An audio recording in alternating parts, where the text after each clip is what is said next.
चलो भाई खाते हैं। दिस इज सिप्रिटिक और टर्किश? साइप्रस के बारे में कम ज्यादा सबको पता है, पर क्या आपको पता है एक कंट्री है जो कि टोटली अनरिकॉग्नाइज्ड है नॉर्दर्न साइप्रस के नाम से, जिसको कंट्रोल करता है टर्की, और सिर्फ वही रिकॉग्नाइज करता है। तो अगर यहाँ के लोकल्स बोले कि तुम जाओ टर्की, हम लोग कर लेंगे, टर्की क्या करेगा? पानी का लाइन बंद कर देगा, और पानी का लाइन बंद कर देगा तो पहुंच जाएगा भाई सबसे इम्पोर्टेंट मूल्य है पानी। फ्रेंच बैंक BBV है, ये भी यहाँ पे खुला है अकाउंट। ये तो इलीगल कंट्री है यार, यहाँ क्यों बैंक अकाउंट? मतलब पूरा समझ के बाहर था। दुनिया में कोई भी इस जगह को रिकॉग्नाइज नहीं करता, पर यहाँ पे सब कुछ बढ़िया चल रहा था। चलो देखते हैं एक्चुअल में एक unrecognised illegal country North Cyprus में कैसा चलता है। इन्होंने तो कैपिटल निकोसिया का भी नाम चेंज करके लेफिकोस का कर दिया है। यार आप लोगों को थोड़ा हिस्ट्री बता देता हूँ मैं यहाँ पे, क्योंकि बिना हिस्ट्री जाने ना ये समझाना मुश्किल होगा। साइप्रस जो आइलैंड था वहाँ पे लोग थे, टर्किश डिसन के लोग थे, ग्रीक डिसन के भी लोग थे, पर पहले रोमन ने कैप्चर किया। रोमन ने कैप्चर करके यहाँ पे बहुत सारे बिल्डिंग्स बनाए, बहुत सारे रोमन कैसल्स वगैरह बनाए, अच्छे से उनका धंधा चल रहा था। फिर 1920s के आसपास ब्रिटिश ने कैप्चर कर लिया, और ब्रिटिश कैप्चर करने के बाद ब्रिटिश शुरू करने लगा। तभी यहाँ पे लोग बहुत इंग्लिश बोलते हैं, और हमारे इंडिया ऐसे ही लेफ्ट हैंड साइड में ड्राइव करते हैं। फिर 1950s के आसपास जब ब्रिटिश पूरी दुनिया का कैप्चर छोड़ रहा था, एंड में 1960 में ब्रिटिश ने साइप्रस भी छोड़ दिया और चले गए वापस। फिर यहाँ पे इलेक्शन हुआ, अपना गवर्नमेंट बना। फिर 1960 में सब कुछ चल रहा था, जहाँ पे साइप्रस में था एटलीस्ट 70-80% ग्रीक क्रिश्चियन सेपरेट्स, और 30-20% थे अपने टर्किश मुस्लिम सेपरेट्स। फिर क्या हुआ? 1974 में बड़ा युद्ध लग गया, कौन पावर में रहेगा, कौन यह होगा, और 1974 में वो आ गए, टर्की आर्मी लेकर पहुंच गया, ऊपर का पूरा पार्ट कैप्चर कर लिया नॉर्थर्न साइप्रस में। बीच में यूके भी इन्वेट किया, यूके भी पीस करने के लिए कोशिश किया, और फिर साइप्रस भी फाइट करने लगे, ग्रीक भी आया था हेल्प करने। तो इस दौरान 1974 में, आज से 50 साल पहले, ये साइप्रस का आइलैंड, जिसको इंडिपेंडेंस सिर्फ चंद 14 साल के लिए मिला था, सिर्फ 14 साल का इंडिपेंडेंस ये अपने पास नहीं रख पाया। समझ सकते हो, पूरा तो कंट्रोल ही था, 14 साल का इंडिपेंडेंस अपने हाथ में नहीं ले पाया। सिर्फ 14 साल में ये कंट्री अभी 4 पार्टों में भाग हो चुका है। एक है साइप्रस, यूरोपियन यूनियन का साइप्रस, जो कंट्री है, जो आई थिंक 60% से भी ज़्यादा लैंड पॉपुलेशन है। 10% पॉपुलेशन है नो मैन्स लैंड, या फिर कंट्रोल बाय ब्रिटिश या फिर यूनाइटेड नेशंस, और बाकी 30% या फिर 25% है नॉर्दर्न साइप्रस, जो कि टर्की आधा कंट्रोल करता है, पर बोल के रखा है नॉर्दर्न साइप्रस। अभी नॉर्दर्न साइप्रस जो कंट्री है, इसको कोई रिकॉग्नाइज नहीं करता, सिर्फ टर्की करता है। सिर्फ टर्की से फ्लाइट जाती है यहाँ पे, दुनिया के किसी कंट्री से नहीं जाती। इनका पासपोर्ट भी सिर्फ टर्की में ही वैलिड है, तो बेसिकली कह सकते हो टर्की ही है। ये पीले नंबर हर दुनिया में, हर ऑलमोस्ट हर जगह पे ही वो होते हैं, कमर्शियल होते हैं। एनीवे, हम लोग आज सुबह, बहुत ही खराब दिन है, देखो अपने देसी भाई उबर इट्स फूड डिलीवर कर रहे हैं। हम लोग गाड़ी में जा रहे हैं बॉर्डर तक, बॉर्डर नहीं चेक पोस्ट तक, और क्रॉस करने वाले नॉर्दर्न टेरिटरी पे। स्वागत है एक नए वीडियो पे साइप्रस के। हम लोग जा रहे हैं निकोसिया में, बॉर्डर क्रॉस करते हुए नॉर्दर्न साइप्रस के एरिया में, और वहाँ पे देखेंगे 2-3 जगह, गिरने जाएंगे और फामागुस्ता जाएंगे। ये दोनों जगह कवर करेंगे आज के दिन में, कोशिश करेंगे। हालांकि दोपहर के 12 बज गए, लेट से शुरू हुआ है दिन, क्योंकि ग्लूमी सा वेदर है। इतना दिन सारा दिन सनी सा था, आज ग्लूमी वेदर है, क्या कर सकते हैं, कोई बात नहीं। मेरी होस्ट जो है Nafsika, thank you. What is the meaning of Nafsika? It comes from the Odyssey from ancient Greece. It's an ancient poem, an epic poem, and it's the name of a princess. And it literally means someone who burns boats. Do you still have Greek temples in Cyprus? We do, yeah. Here around? More in like near Limassol, near Paphos. Okay, more in the... Yeah, more there. You don't have anything in the capital because it was Roman? In the capital, yeah, I don't think so. Because it's the Roman capital? Not Roman. Like the walls are Venetian. Yeah. We have things from the time Roman, French were Venetian, here, Ottoman. Yeah. तो भाई Greek temple तो नहीं दिखे, पता नहीं, Greece में दिखाऊंगा आप लोगों को। ज़्यादातर ऑर्थोडॉक्स वही दिख रहा है, क्या कहते हैं, चर्च वगैरह। फिलहाल हम लोग बॉर्डर क्रॉस करेंगे और जाएंगे टर्किश साइड पे। चलो टर्किश लोगों को दिखाते हैं। देखो अभी गूगल मैप बता तो रहा है कि सामने वाला स्ट्रीट ख़त्म कर देता है अपने यूरोपियन साइप्रस को। डायरेक्शन मत फॉलो करो, डायरेक्शन गलत है, पर देखते हैं सामने क्या मिलता है हम लोगों को। पुलिस कंट्रोल क्रॉस करने के बाद हम लोग उस पार चले जाएंगे। क्रॉस कर दिया भाई, पासपोर्ट दिखाया, पासपोर्ट स्कैन किया, और हम लोग अभी no man's land buffer zone में है शायद। हाँ, हम लोग शायद no man's land buffer zone में। देखो इधर क्या लिखा है, नो फोटो नो। ये एरिया जो देख रहे हो आप लोग, ये जो इतना एरिया था, ये था नो मैंस लैंड, और अभी हम लोग का शुरू हो चुका है टर्किश साइप्रस। एक नए अनरिकॉग्नाइज्ड देश में स्वागत है नॉर्दर्न साइप्रस के कैपिटल निकोसिया में। देखो बाजार है, दुकान है, उधर बॉर्डर कंट्रोल है। कुछ स्टैम्प नहीं हुआ, पर मेरे फ़ोन में मैसेज आ गया। देखो मैं दिखा देता हूँ आप लोगों को। मैं क्रॉस कर चुका हूँ बॉर्डर, और फ़ोन में मैसेज आ गया, वेलकम टू टर्की। टर्की थोड़ी है भाई। तो भाई लोग एंट्री हो चुकी है, और एंट्री होते ही दिख गया हम लोगों को बहुत सारे मॉस्क। उधर देख सकते हो, होटल के पीछे मॉस्क है, फ्लैग है इधर, और बहुत सारी दुकान है, बहुत सारे टर्की स्टाइल कॉफ़ी और चाय के दुकान है। सही माहौल है, बढ़िया है यहाँ। चलो बारिश होने से पहले जगह को एक्सप्लोर करते हैं, चलते हैं बस स्टेशन। पर उससे पहले कुछ पैसे एक्सचेंज कराने हैं, क्योंकि यहाँ पे टर्किश लीरा चलता है। कार्ड से पेमेंट हो जाएगा तो बढ़िया है, वरना फंस जाएंगे, पैसे नहीं है। सरप्राइजिंगली इस साइड बहुत सारे कैसीनोज है, मतलब मैं शॉक्ड हो गया हूँ। मेरे को लगा था कि कैसीनोज तो यूरोपियन साइड पे होने चाहिए, मुस्लिम साइड में नहीं होना चाहिए, टर्किश साइड पे, बट यहाँ पे नहीं कैसीनोज है। वहाँ पे जाके मैंने पैसे निकाल लिए। ये है टर्किश लीरा, यही चलता है यहाँ पे। हालांकि बॉर्डर साइड में यूरो भी चल जाता है हर जगह ऑलमोस्ट, पर यहाँ पे टर्किश लीरा चल रहा है। तो चलो टर्किश लीरा को यूज़ करके जाओ जाए बस स्टेशन, और वहाँ से 2-3 शहर जितना हो सके घूम सकते हैं। अभी ऑलरेडी दोपहर के 1:30 बज चुके हैं। ग्लूमी सा दिन है, पर कोई बात नहीं, इनमें हम लोग कमाल कर देंगे ग्लूमी सा दिन में। ये साइड के शहर भी सेम लग रहे हैं, एक्चुअली सेम ही तो था, सेम ही था। ग्रीक कल्चर, उसके बाद आया रोमन, उसके बाद आया ओटोमन, उसके बाद आया ब्रिटिश, उसके बाद हुआ तोड़फोड़। देखो सेम टाइप के घर है हर जगह पे, कोई डिफरेंस खास है ही नहीं। लोगों का कहना है कि नॉर्थ का नेचर ज़्यादा सुंदर है, और नॉर्थ हाथ से छूट गया है। अभी लोगों का कुछ कहना है। 60% साउथ के पास है, 35% नॉर्थ के पास है, 5% नो मैंस लैंड और ब्रिटिश के पास है। 3 नहीं 4 बंटवारों में भगा गया है ये देश, कुछ कर नहीं सकते। चलो निकलते हैं। अभी यहाँ पे एक बस दिखा हम लोगों को, जिसमें लिखा था कि गिरने जा रहा है, जहाँ पे हम लोग को आज जाना है घूमने। और बस में देखने के बाद पता चला कि ये बस एक्चुअली टर्मिनल जा रहा है। टर्मिनल जाऊँगा, उसके बाद ट्रांसफर लेके असली बस लेके गिरने जाऊँगा। तो चलो देखते हैं कितना पैसा लगेगा, कुछ पता नहीं। बस जोर से सुसु आई है, तो सुसु करने गई पे फिर जाके मना मिलेगा। अभी लोकल टाइम यहाँ पे 2 बज गए, दोपहर के 2। कुछ नहीं कर सकते, राजा हर बार की तरह लेट है। इसने छोड़ दिया मेरे को इस बस स्टेशन पे, पर पता नहीं गिरने वाली बसेस कब जाती हैं।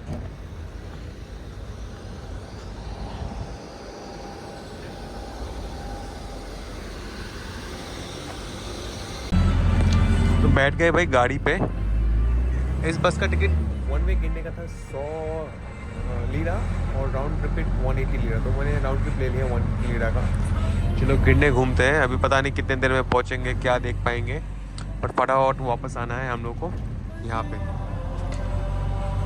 दुनिया के बहुत सारे देश देख चुका हूँ, बहुत जगह पे बहुत कुछ नहीं चलता है, नेट काम नहीं करता है, क्रेडिट कार्ड काम नहीं करता है, पर ये जो नॉर्दर्न साइप्रस कंट्री है जिसको कोई रिकॉग्नाइज नहीं करता, यहाँ पे सब कुछ चंगा चल रहा था। अपना टर्की वाला नेटवर्क चल रहा था। यहाँ पे लोग लेफ्ट हैंड साइड में नहीं, राइट हैंड साइड में ड्राइव कर रहे थे, जबकि बाकी का पूरा कंट्री अपने European side left hand side में ड्राइव करता है। यहाँ पे है बड़ा सा एयरपोर्ट, जहाँ पे फ्लाइट सिर्फ टर्की से आता है। बहुत ही सस्ते फ्लाइट आते हैं, बट सिर्फ टर्की से, और बड़े बड़े फ्लैग्स है। अपना master visa, credit card, debit card सब कुछ काम कर रहा है। पता नहीं यार दुनिया कैसा रूल है, कंट्रोल्ड कंट्री को कितनी ईजी से अलाउ कर रहा है जीने के लिए।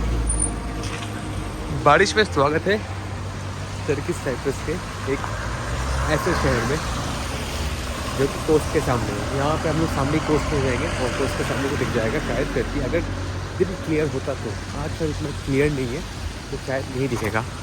फिलहाल चलो चले। एक चीज़ मैंने नोटिस किया है मेरे पुराने टर्की के एक्सपीरियंस के मुकाबले, जो टर्की सिपरेट है और लोगों ने भी कहा है और रिपोर्ट्स भी वही कहते हैं कि टर्की सिपरेट्स मेन टर्की लोगों से बहुत ही अलग है। तो लोग ज़्यादा पोलाइट है, कम रिलीजियस है, हिंस नहीं है, सॉफ्टली बात करते हैं, सब कुछ बढ़िया है यहाँ पे। कंपेयर टू जो टर्किश लोग हैं वो तो बहुत ही ख़राब है। मेरा कहा तो Istanbul one of the least favourite city से आता है। इस्तांबुल एकदम भी पसंद नहीं आया। वैसे ही मेरे को लगा था कि यहाँ पे भी हालत वैसी ही होगी, पर नहीं यार, यहाँ पे तो बढ़िया है। यहाँ पे सब कुछ चंगा है, लोग मज़ेदार है, लोग बहुत ही हेल्पफुल है। भाई ये बड़ा फ्रेंच बैंक BBV है, ये भी यहाँ पे खुला है अकाउंट। ये तो इलीगल कंट्री है यार, यहाँ क्यों बैंक अकाउंट? मतलब मेरे को लगा सिर्फ टर्किश बैंक होंगे, ये बैंक यहाँ पे क्या कर रहा है? पूरा फंडा है भाई, पूरा दुनिया झोल है। जहाँ पे धंधा है धंधा पे निकल जाओ, कैप्चर हुआ क्या हुआ वो इम्पोर्टेंट नहीं है। बिजनेस है, बिजनेस करो। कुछ साल पहले मैंने सुना था कि यहाँ पे कोई भी इंटरनेशनल ब्रांड्स नहीं आते, मैकडॉनल्ड्स वगैरह, स्टारबक्स वगैरह, होंडा, टोयोटा, कोई नहीं आता है। पर दिख रहा है यार, बहुत सारे ब्रांड्स हैं, बहुत सारे ब्रांड्स के कार्ड्स हैं और मेरे को 2-3 शोरूम भी दिखे यहाँ पे। तो सब मोह माया है। इन ग्राउंड फैक्ट यही है कि ये एक अपना देश जैसा ऑपरेट करता है या फिर टर्की ऐसा ऑपरेट करता है और यहाँ पे सब कुछ मिल रहा है, सब कुछ चंगा है। मेरे को लगता है ये सारे फ्रीडम फाइटर्स है अलग अलग, पर सारे बिल्डिंग्स ग्रीक स्टाइल बिल्डिंग्स है। यहाँ पे ग्रीक लोग ही रहते थे एलेट के टाइम। फिर जाके जब भाग गए वो लोग, उनको भगा दिया गया और फिर टर्किश लोग आ गए और यहाँ पे रहने लगे साउथ से। हालांकि ये फैक्ट है कि टर्किशों ने टर्किश पॉपुलेशन कम था, 20% पॉपुलेशन था और ग्रीक पॉपुलेशन 80% था। तो टर्किश का लॉस ही ज़्यादा हुआ है। देखो बढ़िया सा पोर्ट टाउन है, पोर्ट एरिया है, पर बारिश की वजह से उतना अच्छा मज़ा नहीं आ रहा, वरना पानी तो ग्रीन ब्लू अच्छा रहता। इस कैसल के ऊपर चलते हैं, यहाँ पे टर्किश का फ्लैग लगा है।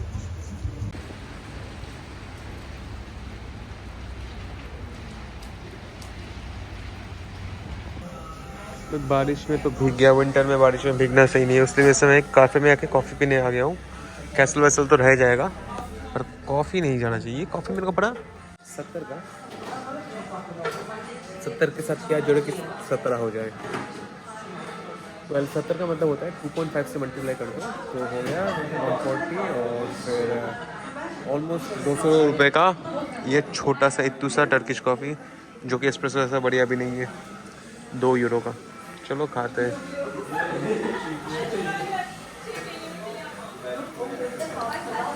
कभी मज़ा नहीं आता है, एस्प्रेसो में मज़ा है, पैसा बर्बाद।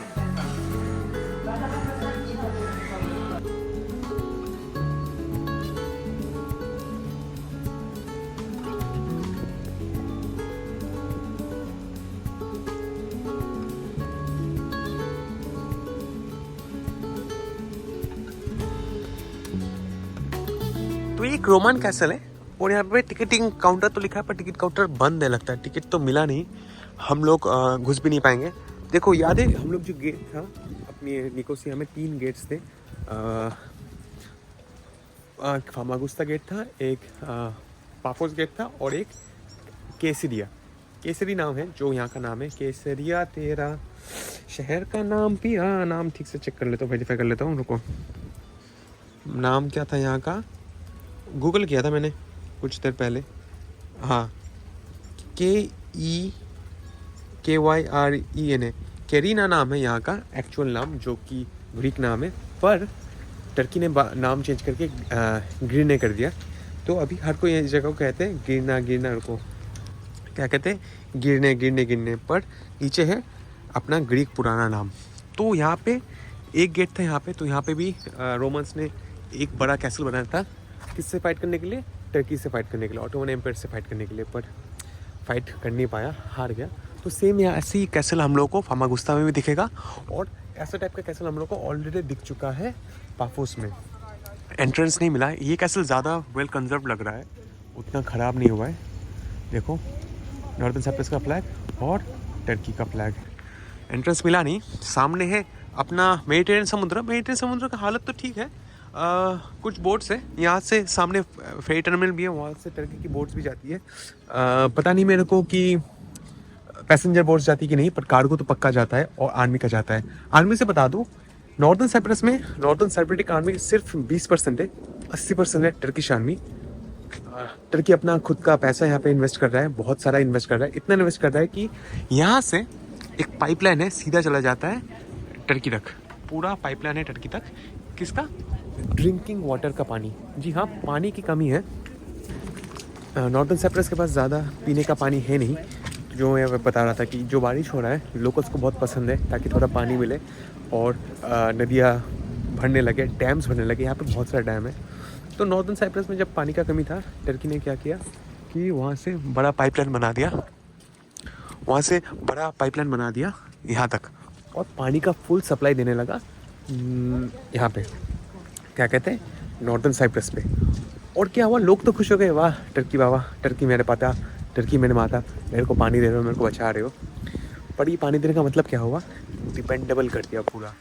अब टर्की चाहे, अगर नॉर्दर्न साइप्रस के लोग बोले कि भाई टर्की तुम निकल जाओ, हम लोगों को सदर्न साइप्रस के साथ एक होना है, या फिर टर्की तुम निकल जाओ, हम लोग अपना गवर्निंग खुद कर लेंगे, क्योंकि यहाँ पे मेनली नॉर्दर्न साइप्रस में तो टर्की गवर्न कर रहा है, मेनली टर्की चला रहा है पूरे देश को, इन्वेस्ट कर रहा है, पूरा कंट्रोल कर रहा है। तो कल को अगर यहाँ के लोगों से बोले कि तुम जाओ टर्की, हम लोग कर लेंगे, टर्की क्या करेगा, पानी का लाइन बंद कर देगा। और पानी का लाइन बंद कर देगा तो मर जाएगा भाई। सबसे इम्पोर्टेंट मूल्य है पानी। पानी के बिना कुछ नहीं चलेगा। कल तो पानी किलो में सोने के दुकान में बिकेंगे पानी। तो पानी बंद कर देगा तो हालत ख़राब हो जाएगी। बीच में एक बार ये लाइन फट गया था, तो फिर 2-3 टर्किश जो वो क्या कहते हैं, 2-3 टर्किश नहीं, नॉर्दर्न साइप्रेटिक जो शहर है वहाँ पानी नहीं था और हालत ख़राब हो गई थी। तो वो तो एक एग्जाम्पल था। कल को अगर पाइप का लाइन बंद कर दे तो यहाँ पे पीने का पानी नहीं रहेगा। मॉडर्न वॉरफेयर, पानी करो, कंट्रोल करो। जनरली मेडिटेरियन बहुत ही ज़्यादा काम होता है, इतना ज़्यादा पानी का फोर्स होता नहीं है। शायद ये वेदर ही ऐसा है, बारिश वाला, इसी वजह से पानी उतना काम नहीं है। मेरे को फोकस करना पड़ा नीचे, क्योंकि मेरे शूज़ जो है रनिंग शूज़ है कपड़े वाले, पानी के एक जगह पे गिर जाएगा तो भीग जाएगा और फिर मोजे से गंद आना शुरू हो जाता है। और फिर होस्ट के घर या फिर किसी के घर जब जूता खोलता हूँ तो खुद पे शर्म आती है। इसका कुछ उपाय है तो बताओ। चलो यहाँ से निकलते हैं भाई। टाइम जोन का थोड़ा उल्टा पुल्टा सीन है। देखो मेरे घड़ी में अभी भी पुराने यूरोप का टाइम है, यानी कि 3:25। साइप्रस में टाइम है 1 घंटा आगे, यानी कि 4:25। टर्की में टाइम है 5:25। पर नॉर्दर्न साइप्रस का सेम टाइम चलता है। पर मेरा फ़ोन क्योंकि टर्की का नेटवर्क यूज़ कर रहा है, तो मेरा फ़ोन में एक्चुअली टर्की का टाइम चल रहा है 5:23। तो टाइम जोन थोड़ा उल्टा पुल्टा है। फ़ोन क्योंकि यूज़ कर रहा है टर्की का नेटवर्क, तो टर्की का टाइम दिखा रहा है, पर नॉर्दर्न साइप्रस में टाइम खुद का है, पर खुद का कंट्री नहीं है। फ़ोन में आप अगर सर्च कर लोगे किसी भी डाटाबेस पे तो नॉर्दर्न साइप्रस दिखेगा ही नहीं। हाँ, कभी कभी फ्लैग शायद दिख जाए कुछ गूगल या फिर अलग अलग जगह पे, पर एक्चुअल में कंट्री है ही नहीं, तो टाइम जोन है ही नहीं इसका। ये साइप्रस का टाइम जोन यूज़ करता है, अलग ही गोलमाल है। ये एक चर्च हुआ करता था, फिर इसको तोड़ फोड़ कर दिया गया था, मोस्ट प्रोबेबली, एग्जैक्टली नहीं कहूँगा, पर आज के दिन में ये एक रुइन है। कुछ थोड़े आधे होंगे ग्रीक सिप्रेट जिन्होंने कभी छोड़ा नहीं होगा अपना मातृभूमि, पर 95% 99% लोगों ने छोड़ दिया था, तो कुछ बचा नहीं है खास। गलियाँ सुंदर है, तेरी गलियाँ तेरी गलियाँ तेरी गलियाँ।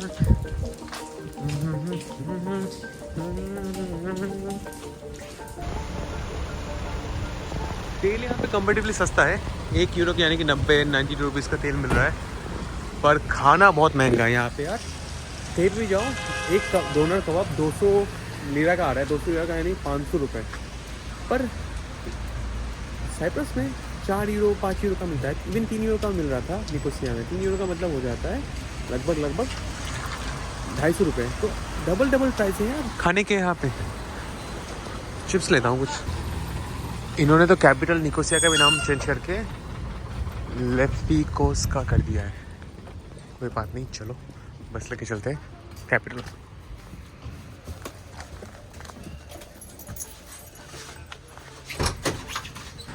टर्मिनल तो पहुंच गया, लेट हो गया, 8:20 बज रहे, 6:20 बज रहे। लास्ट जो फमागुस्ता की बस से मेरे होस्ट का कहना है कि 6 बजे, और बस वालों का कहना है 6:30 7 बजे तक है। फमागुस्ता ऐसे दूर भी है, तो चलो रात को ही पहुंचते हैं हॉस्टेड हॉन्टेड टाउन में। कल देखेंगे, दिन में आराम से पहले पहुंच तो जाए। अभी बस लेके मैं जा रहा था बहुत ही फेमस जगह नॉर्दर्न साइप्रस में, जिसका नाम है फामागुस्ता। और फामागुस्ता में मेरे को मिल गए थे बहुत ही इंटरेस्टिंग काउच सर्फिंग होस्ट, जिनका पेरेंट्स बहुत ही यूनिक सिचुएशन में आ जाते हैं। इनके एक पेरेंट है नॉर्दर्न सिप्रेटिक असली आइलैंड के लोग, और दूसरा पेरेंट है टर्की से भेजे गए सेटलर। टर्की हर साल हज़ारों लोग भेजते हैं नॉर्दर्न साइप्रस एरिया में, ताकि वहाँ पे टर्किश पॉपुलेशन बढ़े और उनको वोट मिले। तो दोनों का कॉम्बिनेशन है इनके पेरेंट्स, और ये लोग हैं ना पूरी सेपरेटिक ना पूरी टर्किश, बीच में फंस गए हैं। बहुत ही इंटरेस्टिंग इनका स्टोरी है, बताएंगे अगले वीडियो में। स्लो। तो ये है तहना सूप, इसमें है योगर्ट एंड व्हीट मतलब गेहूं है, दही है, और अंदर चिकन भी है। And what is this?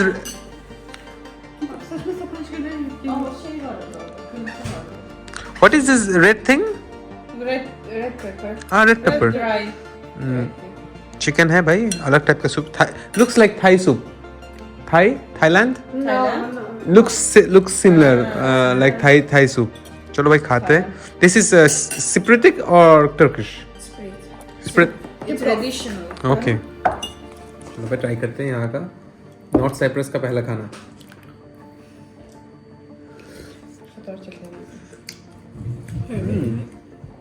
Tangy. Thank you. Tangy. Sıcak hot. Citric. Like limon. Tangy. Yes. Biraz da kaynasaydı güzel olurdu. Soup खाएंगे आज डिनर के लिए। Onu बढ़िया। kapamadı zaten. मैंने तो थोड़ा बहुत एक्सप्लेन किया, पर अगर आप लोग सच में इंटरेस्टेड हो तो ज़रूर जाकर इंटरनेट में चेक करो नॉर्दर्न साइप्रस का हिस्ट्री, आपको बहुत ही फैसिनेटिंग लगेगा। Until then keep exploring with your explorer Raja.